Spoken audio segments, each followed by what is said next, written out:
கரும்பு பதிச்சு விடுற மாதிரி சின்ன சின்னதா எல்லாத்தையும் புல்லு குச்சியெல்லாம் வெட்டிட்டு கரும்புக்கு மாதிரியே ஒன்று ஒன்றா அப்படியே பட்டத்து மேலே போட்டு விட்டாச்சு.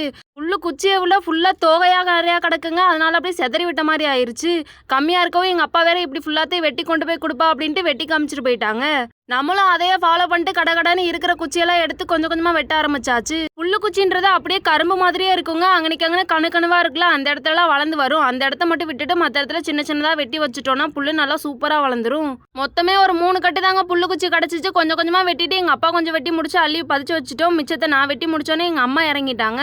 எங்கள் அம்மா குச்சி எல்லாத்தையும் வெட்டிட்டு இருக்கையிலே நானும் எங்கள் அக்காவும் கட்டப்பையில் அள்ளிக்கிட்டு கொண்டு போய் மறுபடியும் அதே மாதிரி செதற ஆரம்பிச்சிட்டோம். கொஞ்சம் கொஞ்சமாக இப்போ கரெக்டாக அள்ளி அங்கனைக்கு அங்கே போட்டாச்சுங்க. பதிச்சுட்டு வரையிலே அப்படியே கைக்கு ஏற்ற மாதிரி எடுத்துக்கிறலாம். வெட்டிட்டு வந்தது வந்துட்டோம், கடகடன்னு பதிச்சு வச்சுட்டு போயிடலாம் அப்படின்னு சொல்லிட்டு ஃபுல்லாத்தையும் பதிக்க ஆரம்பிச்சிட்டேன். நான் கொஞ்சம் ஒரு பக்கம் பதிச்சு முடிக்க எங்கள் அக்கா ஒரு பக்கம் பதிக்க ஆரம்பிச்சிட்டாங்க. ஆல்ரெடி சைடில் எல்லாமே பதிச்சுட்டு அதில் கொஞ்சம் தண்ணி பாய்ச்சி விட்டோங்க. பார்க்கறதுக்கே சூப்பராக நீட்டாக இருந்துச்சு.